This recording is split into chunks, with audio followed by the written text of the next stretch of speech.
Hola, ¿qué tal?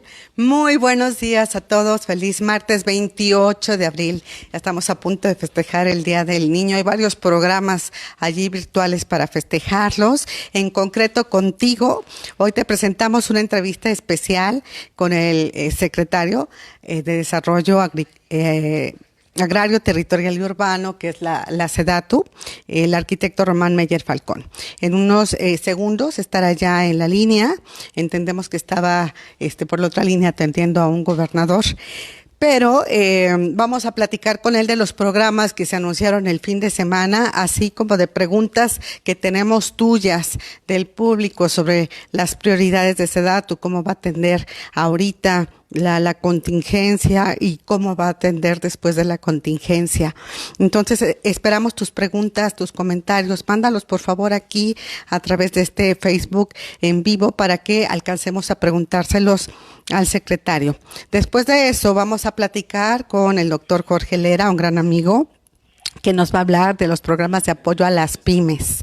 Así que no te pierdas esta edición especial en donde vamos a hablar del controvertido programa del BID, donde pues hay créditos que son lo más importante que se puedan ejercer para el apoyo de más del 80% de las pequeñas y medianas empresas en México y de las MIPYMES, las que contratan menos de 10 personas. Así que de esta manera vamos a empezar el noticiero platicando de, acuérdate, este sábado hubo noticias de Infonavit y de Foviste, donde se anunciaron programas de autoconstrucción, van a ayudar a las personas directamente, créditos a las personas directamente para que construyan en terreno propio. Entonces, bueno, les presento a ustedes al arquitecto Román Meyer Falcón, al que me da mucho gusto saludar. Arquitecto, ¿cómo estás? Qué gusto saludarte. Muchas gracias, Mariel. Un saludo, muy buenos días. Muy buenos días, pues mucho trabajo en estos días con esta pandemia, y te hemos visto muy activo y bueno, por supuesto, se escucha mucho ruido ahí, pero te vimos en el anuncio, mi estimado arquitecto, del domingo, sobre todo este programa de apoyo a colonias impactadas por el COVID, a colonias que, bueno, están también en rezago. Y antes de preguntarte exactamente qué consiste ese programa, quiero hacerte un cuestionamiento que es, ¿por qué se le apuesta a la vivienda en medio de esta crisis? Gracias, Mariel. Sí, efectivamente, previo al domingo ya el presidente de la República había anunciado un conjunto de medidas de reactivación económica. Y seguramente ustedes pudieron identificar dos factores muy importantes. Uno, que el presidente empieza ya a mencionar a la vivienda como un mecanismo de doble beneficio. Uno, reactiva la economía a través de la construcción y por otro lado da un beneficio de bienestar a la población.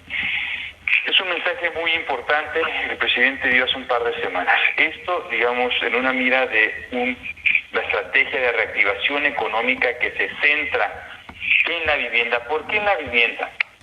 En primer punto, porque, es un mecanismo de reactivación económica fácilmente de poder implementar, a comparación de otro tipo de infraestructuras que el gobierno puede realizar y que también pueden, generar muchos empleos, carreteras, puertos, otros, grandes inyecciones de infraestructura. El caso de la vivienda, si se toma como una infraestructura de carácter social, consideramos hoy en día que todos estamos en nuestras viviendas, estamos en nuestras casas esperando que esta pandemia pase, es un buen momento para poder centrarnos y analizar realmente qué consiste o cómo podemos formar una vivienda. Entonces, la vivienda se está hoy en día conformando un tema muy importante en medio de la pandemia, pero que también puede ser una solución para una mejor calidad de vida y asimismo para reactivar la economía. Entonces, nos estamos centrando en un proceso de conformar programas que van direccionados a la reactivación económica en materia de vivienda por todas las instituciones a nivel federal que tienen que ver en el tema de la vivienda y el tema del financiamiento de la vivienda. Correcto. Y el segundo punto que tú me habías comentado, sí, es lo que corresponde al programa de mejoramiento urbano. Se da una ampliación presupuestal para poder atender 50 ciudades a nivel nacional. Sí. Muy bien. Justamente este programa, bueno, el sábado, muy activos Infonavit Fovista anunciando ya el tema del apoyo a la autoconstrucción, que constará de asistencia, de asesoría para que la gente pueda construir en terreno propio. Y ya te preguntaré un poco sobre eso. Hay varias preguntas del público sobre este programa de mejoramiento, el plan de mejoramiento urbano. Me permites, te voy a empezar a externar. Creo que el público tiene la palabra aquí, aunque yo quiera resolver muchas preguntas contigo, pero vamos a darle la palabra a nuestros espectadores. Y nos dicen, en su exposición del domingo dijo que el sureste se trabajará distinto. ¿Qué plan hay para sustituir a las zonas de desarrollo económico, a las SODEX?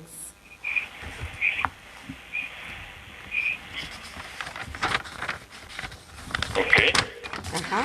¿Hay otra pregunta o quieres no, que vayamos? Sí, tengo varias.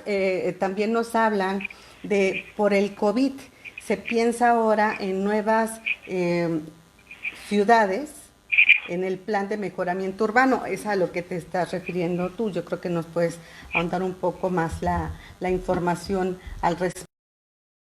Pregunta que dicen, ¿qué municipio y fecha arrancará el programa de mejoramiento urbano? ¿Qué es este plan? ¿Es lo mismo el PMU que ya conocemos al plan anunciado el domingo? Sí, es exactamente, digamos, el mismo programa. Buscaremos que sea un programa mucho más dinámico, más rápido de poder implementar en territorio, pero sí, digamos, la ampliación de estas 50 ciudades, buenas zonas de intervención, se centra en, digamos, volver a utilizar el mecanismo de operación del programa de mejoramiento urbano. ¿Por qué se toma esta decisión que mezcla el programa tres factores? Uno, la conformación de equipamientos y espacios públicos carentes en las colonias de mayor marginación. Dos, lo que corresponde mejoramiento, ampliación o sustitución de viviendas en las mismas colonias. Y tres, el último componente, con menor recurso, pero igualmente importante, el tema de las escrituraciones. Poder dar a las personas la escritura de su propiedad. Entonces, estos tres componentes van a seguir manteniéndose a lo largo, digamos, del programa, no se modifican.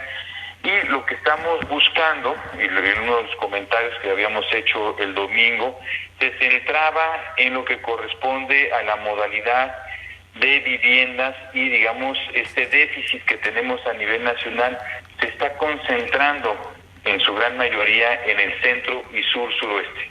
¿Por qué se concentra en el sur-suroeste? Desde nuestra óptica, el déficit habitacional, porque es una población que no es derechohabiente, no tiene mecanismos para poder accesar a un crédito razonable, con una tasa razonable, y si es que deciden accesar a un crédito, tienden a tener tasas muy altas a nivel nacional porque no son derechohabientes, no tienen, digamos, mecanismos de constatar una propiedad, por lo cual encontramos un mayor rezago en las vertientes de mejoramiento y ampliación de las viviendas en el centro sur-suroeste. Entonces, esto fue lo que se mencionó el domingo. El miércoles vamos a profundizar en lo que corresponde a las 50 ciudades que se van a intervenir este 2020. Mañana miércoles. Mañana miércoles. Sí. ¿Cómo se va a dar el anuncio, arquitecto? Igual que se dio el pasado domingo, bajo el mismo esquema. Una conferencia vespertina será. Sí, exactamente. Te presento. Está conmigo Hugo Loya, también nuestro economista y analista del programa, y nos va a compartir otras preguntas del público, arquitecto. Buen día, arquitecto. Bueno, básicamente sobre lo que ahorita comenta, sobre las ciudades, hay inquietud de cuáles son esas 50 ciudades que entrarán en el programa y supongo que también va relacionado con mañana, se darán a conocer las reglas de operación del programa de mejoramiento urbano o será otro día. Las reglas reglas de operación va a haber una modificación a las reglas de operación, estamos en proceso, se va a exponer cuáles van a ser las ciudades que se van a empezar a trabajar con este programa, y en eso se va a centrar, digamos, los 50 minutos que tenemos, hacer una rápida explicación del mecanismo de selección y cuáles van a ser las áreas de intervención. Correcto. ¿Otra pregunta?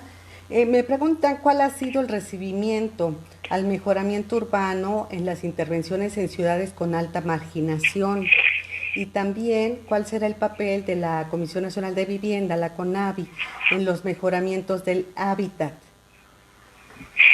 En relación al trabajo que está haciendo la Comisión Nacional de Vivienda, ellos nos vienen apoyando, digamos, en poder también centrar gran parte del esfuerzo en lo que corresponde a las mismas zonas de intervención que tenemos con el programa de mejoramiento urbano.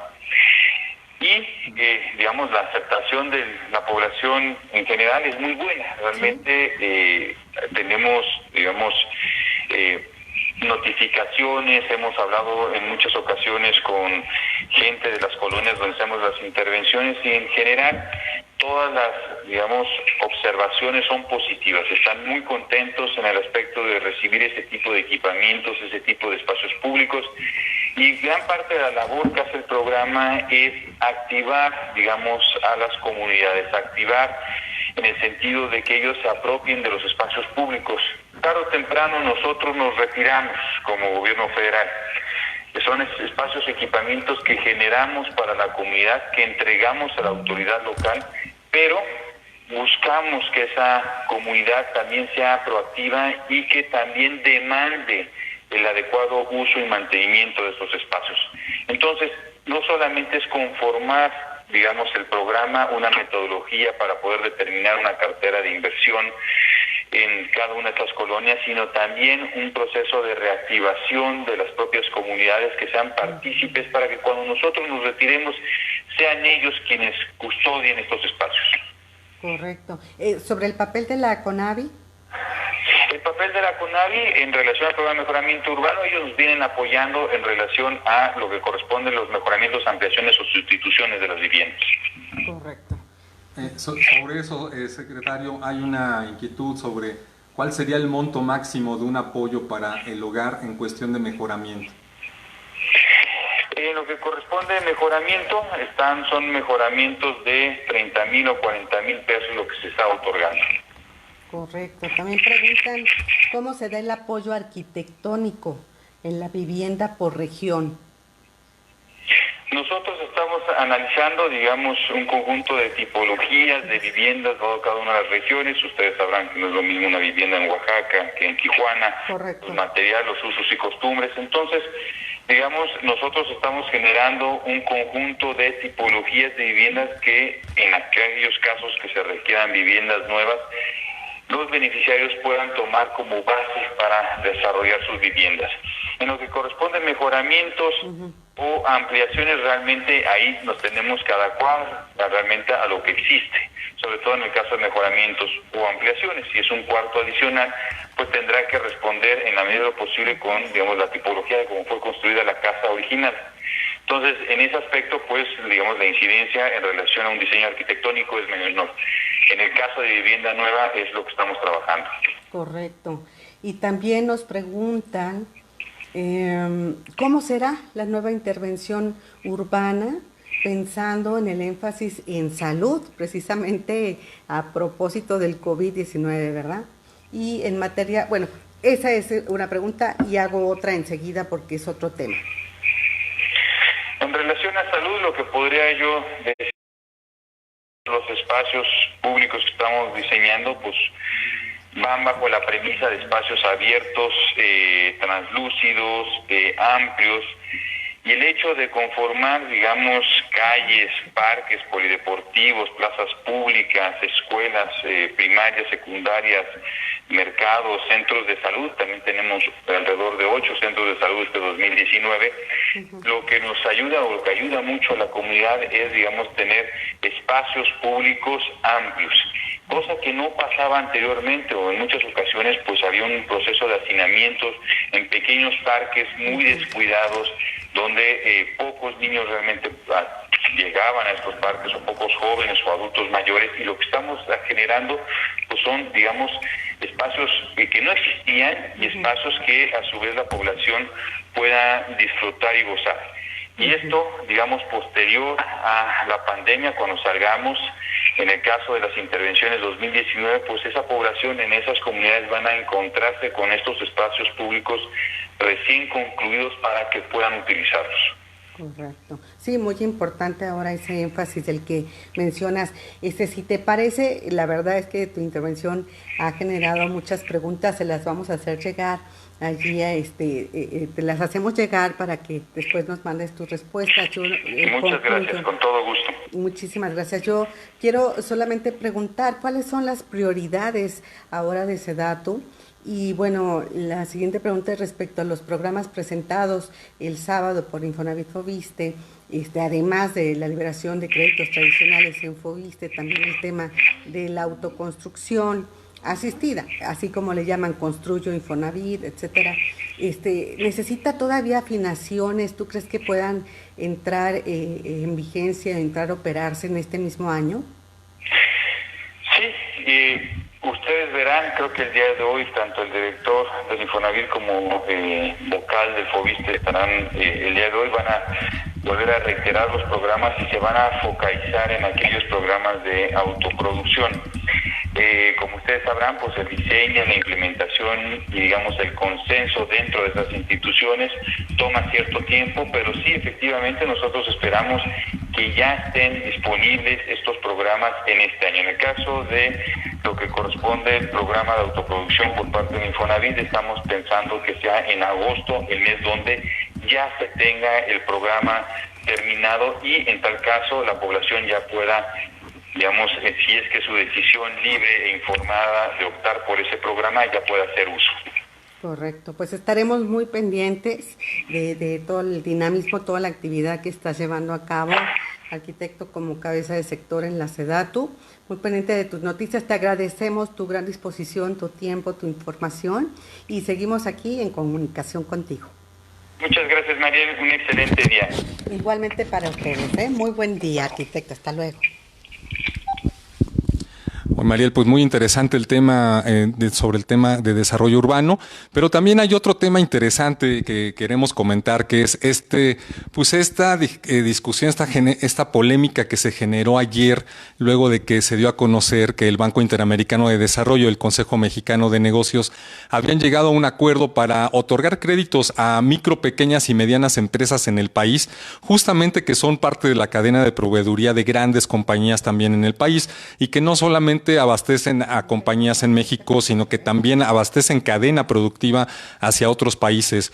Y pues bueno, el presidente Andrés Manuel no lo tomó pues muy bien. Él dice que fueron las formas las que no le gustaron.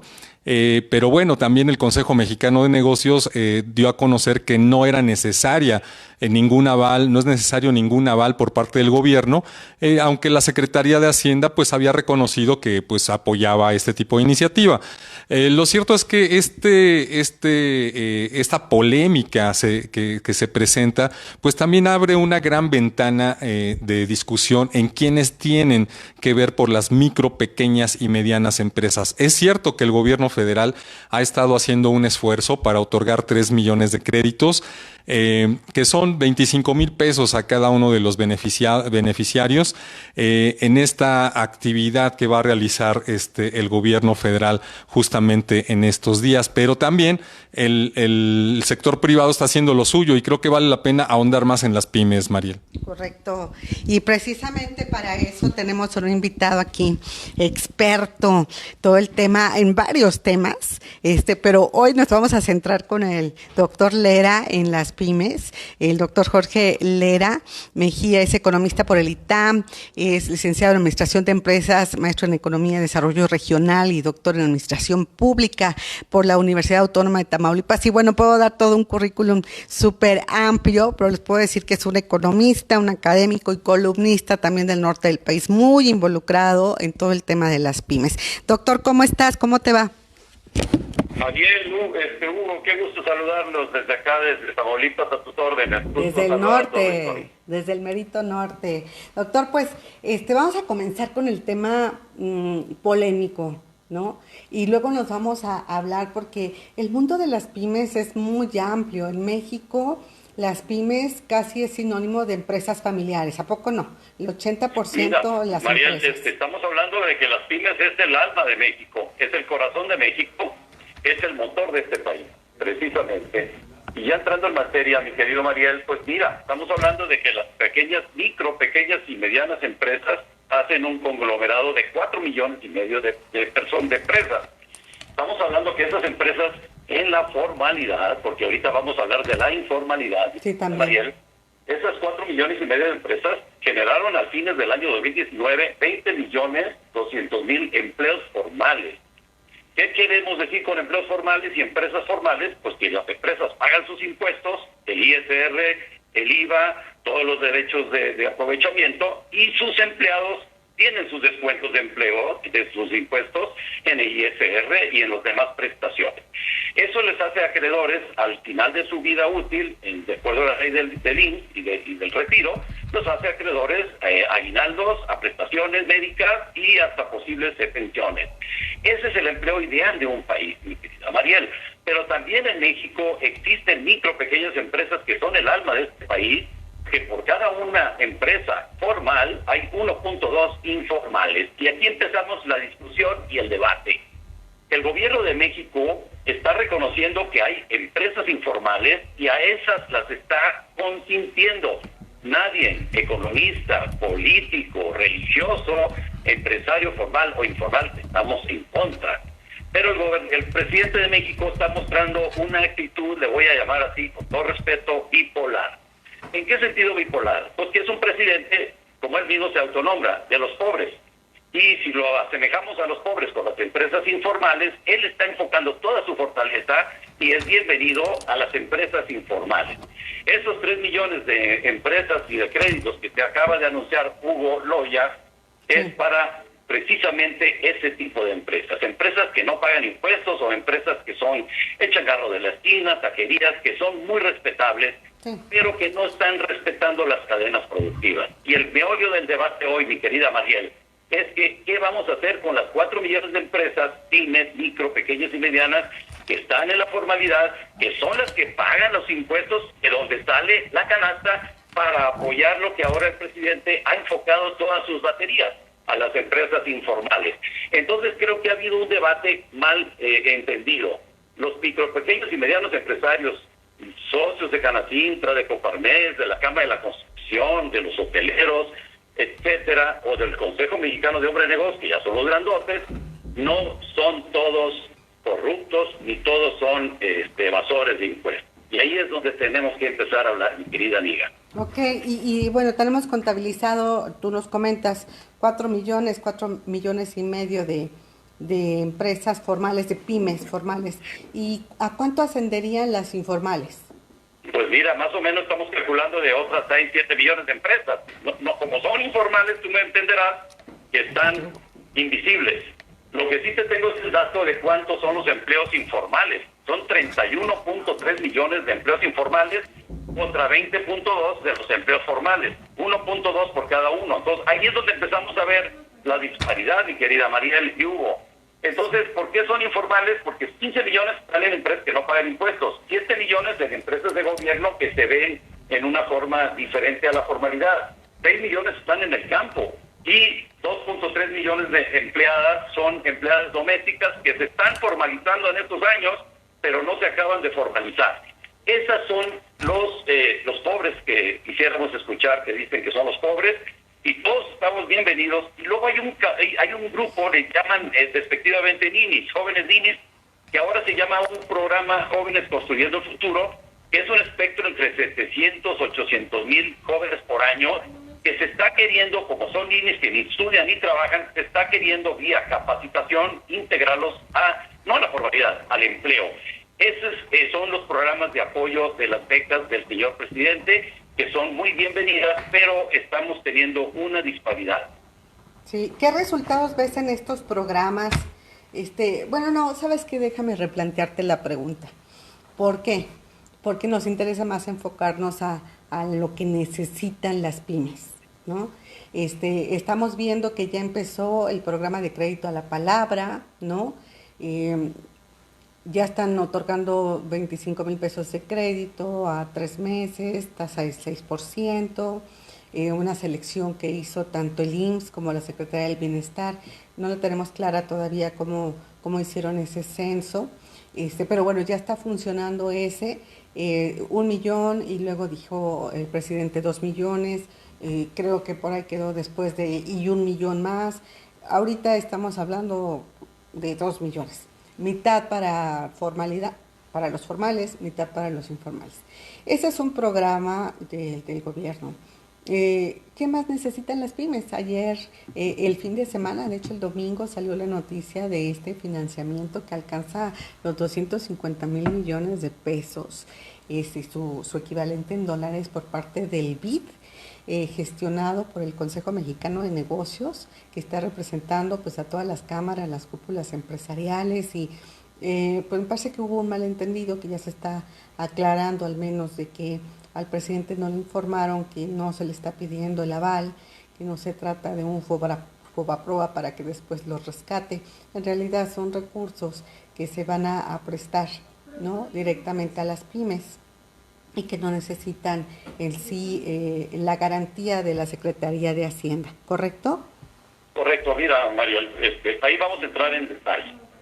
El apoyo de las 1, y luego 2, y luego 3, porque ya llegaron los de Sedatu y los de la autovivienda, que tú ya escuchaste con nuestro respetable Román Meyer, que acaba de antecedernos. Se han ido como ocurrentemente sumando proyectos y programas de apoyos que, a la par de la presión que ha habido de las cámaras y de lo que es el Consejo Coordinador Empresarial, que hoy cumple su segundo día de muy buenos debates y de muy buenas propuestas, el señor presidente se vio ocupado de su error. Y él ha querido enmendar su error en el plan de emergencia, que no ha sido de emergencia, y ha subido del 1 al 2 y al 3. Pero vamos a reiterar, esos créditos de 25,000 pesos por empresa, a la palabra, que desde ahí ya empezamos a preguntar qué es palabra, es informalidad, porque no van a pedir buró de crédito, tú lo sabes, al 6% son una maravilla, pero son una maravilla para que paguen la nómina 1 o 2 meses esas pequeñas empresas, para que paguen la luz, para que no cierren la cortina, o si la cierran, para poder sobrevivir. Pero las cadenas productivas están en las empresas formales, que son las 4 millones del que ya habíamos hablado antecesamente, y estamos hablando de los sectores: automotriz, Mariel, sí, la construcción, el turismo, que está roto, el petróleo, que es un tema aparte, y el campo. Los créditos que hemos estado escuchando no van al campo, María. Incluso el campo está ahorita en sequía de clima y sequía de crédito. Pero el campo, fíjate qué ironía del destino, mi querida María Hugo. El campo es el único sector que con contingencia o sin contingencia no para, porque nadie puede dejar de... Te puedes dejar de vestir, de mover tu coche, pero de comer nadie puede dejar de hacer. No, pues no. Y nuestros héroes campesinos de la agricultura, de la ganadería, de la pesca, están pescando, están cosechando y están haciendo sus cortes de carne. Esos no están siendo apoyados. No hay un programa de emergencia al campo, mi querida Mariana. Incluso hace un año empezó a haber discusiones muy graves con la CNC, con los campesinos, de que se retiraron los apoyos al campo, porque ahora el señor presidente todo lo quiere mandar directo. Tú, como buen arquitecto, tú sabes que ahora no hay arquitectos ni ingenieros civiles. Lo acaba de decir Meyer. Son créditos de autoconstrucción sin supervisión de profesionales. Pues lo mismo pasa con el campo. Es un malentendido que se quiera, en aras de la corrupción, se quieran romper esos esquemas. El turismo, mi querida Mariel. El turismo, los hoteles están cerrados, y los restaurantes, los que sí funcionan, es atención para venta al domicilio o al público en el mostrador. Para llevar. Los restauranteros necesitan créditos de subsistencia. Entonces, esos créditos no están saliendo. Y el crédito de los 30,000 millones de dólares por 30,000 empresas es el del Consejo Mexicano de los Hombres de Negocio, ahora CMN, que está promoviendo con el Banco Interamericano de Desarrollo, BID Investment, para apoyar las cadenas productivas vía lo que se llama proveeduría y lo que se llama entonces un crédito, como bien lo señalaste tú, de factoraje. Y por lo tanto, si es factoraje y es proveeduría, no requiere garantías del gobierno. La firma de la Secretaría de Hacienda o de Arturo Herrera era porque es miembro del número del Consejo de Administración del BID en México. Ese es el reconocimiento, pero como bien lo dijiste, había un mal conocimiento y pensaron que era un aval. No es un Fobaproa. Y además es un proyecto totalmente empresarial, negociado por el Consejo Mexicano, con el BID y con el apoyo del Banco de México. Y ahora hablamos del Banco de México. Eso es un proyecto que va, y va hasta para 30,000 empresas, con 30,000 millones de dólares, empiezan con una parte inicial de 1,200 millones y algo así como 5,000 empresas. Pero son empresas proveedoras, son empresas pymes o medianas que ya le proveen a las grandes empresas como Mave, estamos hablando de marcas, no sé si se pueda, como automotrices y demás, y esas cadenas productivas son muy importantes que no se rompan. Pero ¿qué está pasando con los hoteleros, con los restauranteros, con las tiendas de la esquina, la herrería, la carpintería? Nadie los está apoyando, la formal. Esas empresas, los 25,000 pesos, algunas pudieran entrar, pero requieren un esquema de crédito, mi pyme, como el tipo NAFIN, que existe, pero nadie ha hablado de NAFIN y no lo han rescatado. Y esos créditos son los que pudiéramos estar hablando del gran anuncio del Banco de México, de usar las reservas, en el caso de las reservas utilitarias por el cambio de la moneda, no para que se preste ese dinero. El Banco de México no está usando su dinero como vía crédito, es una garantía para que los bancos, en base a ese apoyo de 750,000 millones que representan el 3% del Producto Interno Bruto, entonces la banca sí se esboce a apoyar a ese segmento, que estamos hablando de cerca de 2 millones de las empresas, que nadie las está apoyando ahora, y que son las empresas que urgen tengamos los apoyos crediticios y a tasas mejores que las que estaban antes de esta contingencia. Déjame preguntarte algo acerca de esto, doctor. También fue un buen anuncio de Banco de México la inyección de estos 750,000 millones de pesos y que va a ser entregados con créditos, ¿no?, vía la banca comercial. ¿Tienes tú algún adelanto de cómo van a funcionar? Porque quiero sumarte esto a mi inquietud de que antes de este anuncio, Banco de México había consultado con diferentes funcionarios de la banca conocer si tenían líneas de crédito para pymes. Y me llamó la atención que en realidad muy pocos destinaron alguna línea de crédito para pymes, nuevas líneas de crédito, y algunos mantenían lo que ya estaba anunciado previo a la pandemia, con lo que siempre han funcionado, que es con la garantía de NAFIN, y no había nuevas líneas de crédito para pymes por parte de la banca comercial. Me imagino que es por el alto riesgo que Bancomer hace 15 días yo escuché esa intervención, y el director de crédito de Bancomer, que te acompañó ese día, te lo dijo con toda la apertura y claridad. Dice, Bancomer sí apoya pymes, pero las pymes de los que son cuentavientes del banco y ya están en acreditamiento. Y le preguntaste, yo me recuerdo muy bien, mi querida Mariel, le preguntaste, y para nuevas pymes y para nuevos créditos, te lo digo con toda la sinceridad, no hay apoyos nuevos para pymes nuevas. El banco, todos los más de 25 bancos de este país y las OFOMES que las acompañan, tienen un control de crédito vía sus propios acreditados. Por lo tanto, estamos hablando de lo que le llamamos en este país lo que es la bancarización. La bancarización de las micro y pequeñas empresas, que son los 2 millones que te estoy comentando, no ha llegado a su máximo resultado.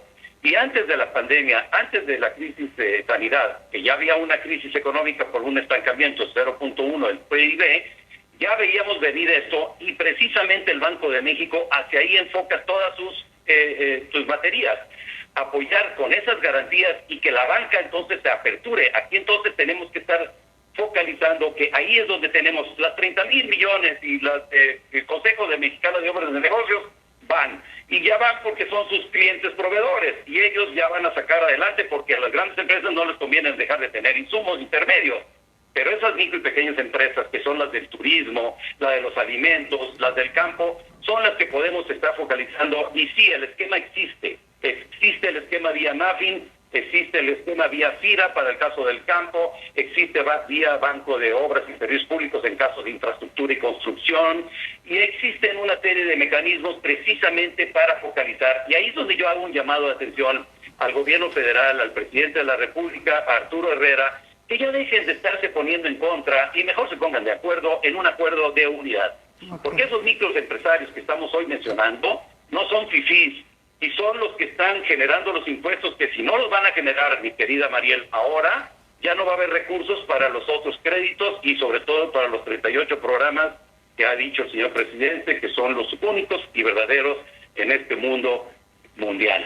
Muy bien, pues entonces estaremos pendientes de cómo se dan estos créditos a través de la banca, ¿no? De la inyección que generó Banco de México, los 750,000. Vamos a ver qué créditos, cuál será la fórmula que saquen allí los bancos, ¿no? Para las pymes. Hay una buena noticia, María. Sí. Hay una buena noticia, se apellida Esquivel y se llama Gerardo. Okay. Gerardo Esquivel es un hombre muy respetable, yo lo conozco, es mi amigo, y él es subgobernador del Banco de México. Y ha sido una voz dentro de Morena, una voz junto con la de Porfirio Muñoz Ledo y otros políticos muy reconocidos que ya empiezan a decir, por ahí no, señor presidente.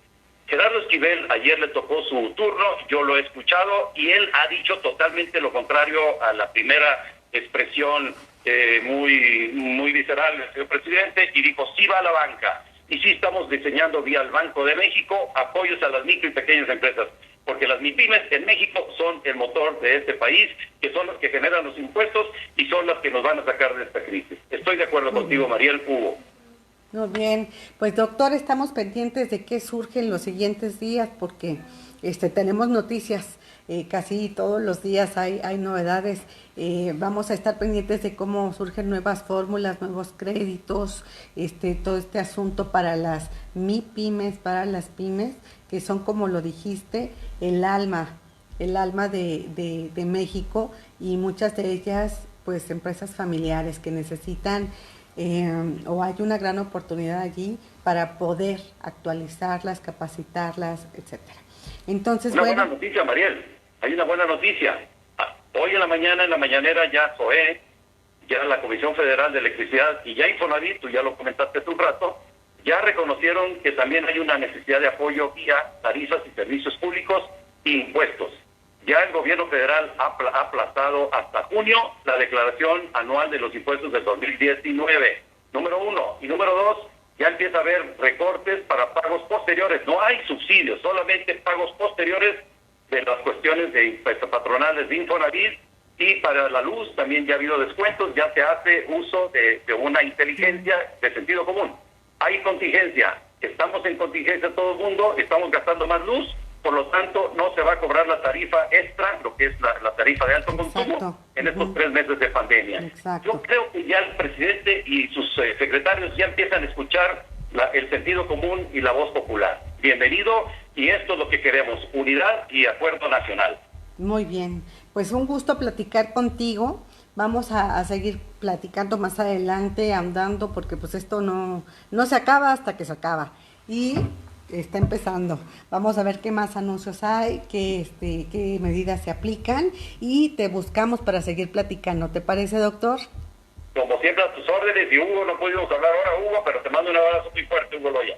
Muchas gracias. Aquí estoy también atendiendo otro temita que salió, pero aquí he estado escuchando, muy interesante, y como dice Mariel, seguiremos al tanto. Yo creo que va a haber nuevos anuncios que seguramente podremos platicar. Abrazo fuerte y gracias por hablar. Un abrazo fuerte, mi querido doctor Jorge Lera.